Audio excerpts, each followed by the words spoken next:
May 27, 1942, Pearl Harbor, Hawaii. The clock in Admiral Chester Nimitz's office read 800 hours. Lieutenant Commander Edwin Layton stood before his commander, holding a simple folder. It contained intelligence so precise, so impossibly specific, it would seem like fantasy to anyone outside that room. "The Japanese are coming to Midway," Layton stated flatly. "They will approach from the northwest on bearing 325 degrees. They will be spotted 175 miles out." He paused. "The attack will commence at 700 hours on June 4th. The specificity was shocking. Admiral Nimitz regarded his intelligence officer with that famous, unshakable calm. "You are telling me you know exactly where Yamamoto will be, when he will arrive, and what his entire plan of attack is?" "That's correct, sir," Layton replied, his voice firm. "We can read every order, every position report, every single communication between the Japanese commanders. We know their entire battle plan." The room was silent. In that moment, Nimitz understood he possessed a weapon more powerful than any battleship: perfect, total information. What none of them fully grasped was that this moment was the culmination of 2 decades of patient, methodical, and secret work. The code-breaking triumph that would decisively change the course of the Pacific War had not happened by accident. It was built on genius. The intelligence Layton delivered would allow Nimitz to set a trap. It would be so perfect that historians would later call the resulting battle the most decisive naval engagement in American history. But this story began long before Pearl Harbor, in quiet, hidden offices. The foundation was laid in the 1920s. A young naval officer, Lawrence Safford, recognized that future wars would be fought with information, not just guns. Safford, the father of Navy cryptology, established the service's first organized code-breaking unit in 1924. It was a humble start, just a few officers armed with pencils and paper. They were trying to understand the diplomatic and military signals of potential enemies. But Safford knew Japan was a rising power and an inevitable challenger to American interests in the Pacific. Safford began recruiting men with unique, specific talents. He found linguists who had lived in Japan and brilliant mathematicians who could see hidden patterns in pure chaos. He also recruited radio operators who could snatch faint, coded signals from the ether. By the 1930s, the Navy had established intercept stations, or listening posts, across the Pacific. One was at Pearl Harbor, Hawaii. Another was at Cavite in the Philippines. A third, the Nerve Center, operated from Washington, D.C. This network would become America's electronic shield. Among Safford's recruits was Joseph Rochefort, a man whose name would become inseparable from this secret war. Rochefort was a born codebreaker. He had joined the Navy at 17, lying about his age to serve in World War I, and showed an uncanny talent for puzzles. His superiors recognized his genius. Instead of sending him to a battleship, they assigned him to the code and signal section in Washington. There, working on the Navy's earliest cryptographic efforts, the young Rochefort discovered his true calling. He was a puzzle master. In 1929, the Navy sent Rochefort to Tokyo. His mission: master the Japanese language. For 3 years, he immersed himself not just in the words, but in the culture. He studied the military structure and learned how Japanese officers thought and communicated. During this critical assignment in Tokyo, Rochefort met another young officer who would prove vital: Edwin Layton. The two men formed a lasting friendship. They were both convinced that understanding the enemy's mind would be the key to any future conflict. On June 1, 1939, the Japanese introduced their most sophisticated naval code. American cryptanalysts gave it a designation, JN-25. The JN simply stood for Japanese Navy. The 25 meant it was the 25th such system they had identified. It was a monster. This was no simple substitution cipher. JN-25 was a 2-step enciphered code, making it exceptionally difficult to crack. First, Japanese operators looked up phrases in a massive codebook with 33,000 entries. Each phrase was represented by a 5-digit number group. But they didn't transmit that number. They added a second security layer using additive tables. The operator took the 5-digit code, then added another random 5-digit number from a separate book. The resulting transmission bore no relation to the original code. This additive changed regularly, sometimes every few months. To read a message, American analysts had to perform two impossible tasks. First, they had to strip away the unknown additive. Second, they had to match the resulting code group to one of 33,000 unknown meanings. By late 1940, American and British analysts had made some progress. They understood the system's structure and had identified perhaps 10% of the code groups. But the work was agonizingly slow. Full penetration of the code seemed years away, a distant, impossible dream. Then, disaster struck. On December 1st, 1940, the Japanese implemented a major change. They introduced an entirely new codebook, designated JN25B. Every single one of the 33,000 code group meanings was changed. The analysts were back to zero. They had to start all over. The team began the slow, painful work of rebuilding their knowledge. They identified code groups one by one, guessing at common phrases and using brilliant deductive logic. By October 1941, they were making progress again, having recovered about 1,500 of the new groups. Hopes were rising. They felt that by the spring of 1942, they might finally be reading current Japanese traffic with reasonable comprehension. But that hope was shattered on December 4th, 1941, just 3 days before the Pearl Harbor attack. The Japanese changed their additive tables again. This wasn't as bad as a full codebook change, but it was a critical setback. It meant the analysts were blind. They had to recover the new additive tables before they could read anything. This process would take precious weeks.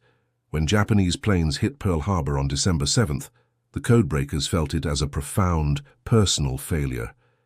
They had worked on JN25 for 2 years.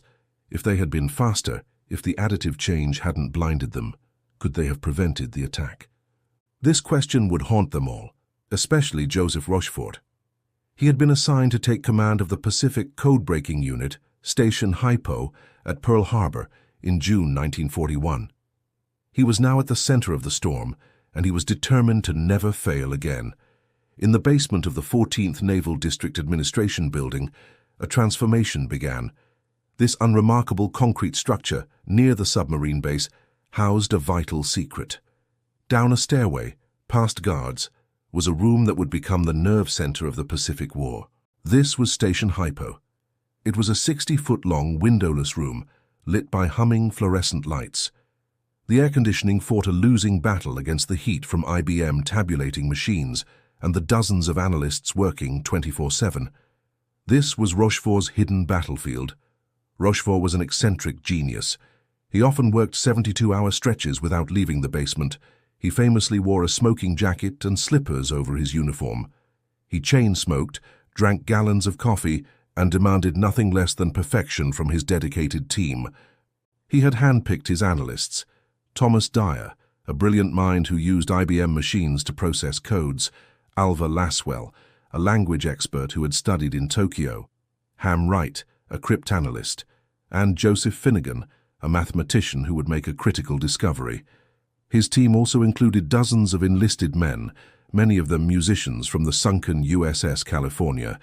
Rochefort believed musicians, skilled at reading sheet music, had the perfect minds for pattern recognition. They were tasked with spotting recurring number groups in the endless code. The work was tedious beyond belief. A single message contained 205-digit groups. Each had to be processed. First, strip the additive. Then, try to match the result to a known meaning. With only a few hundred known meanings, most messages remained pure gibberish. But sometimes they got lucky. A code group for a ship name here, a location there, perhaps a date. From these tiny, invaluable fragments, the analysts would try to piece together the puzzle. What ships? Where were they going? When would they arrive? Traffic analysis helped fill the void. Even unreadable messages revealed data. Who was talking to whom? How often? A sudden spike in radio traffic between commands suggested an operation. A ship's call sign going silent meant it was approaching a target. The breakthrough began in late December 1941. Stationcast in the Philippines made the first crack in the new additive system. They shared their findings with Hypo in Hawaii and with Washington.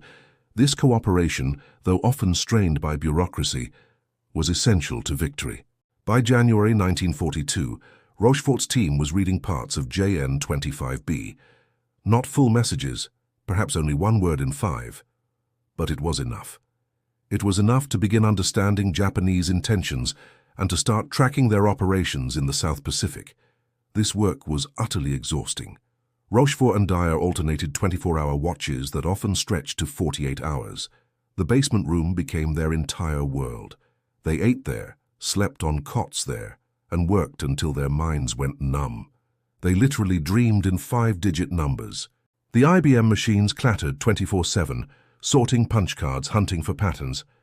These machines could perform calculations in hours that would take humans weeks. But the machines could only find the patterns. It still required human genius to interpret them, to make the intuitive leaps. By April 1942, Station Hypo was reading about 20% of JN-25B. This was incredible progress. More importantly, they were reading the right 20%.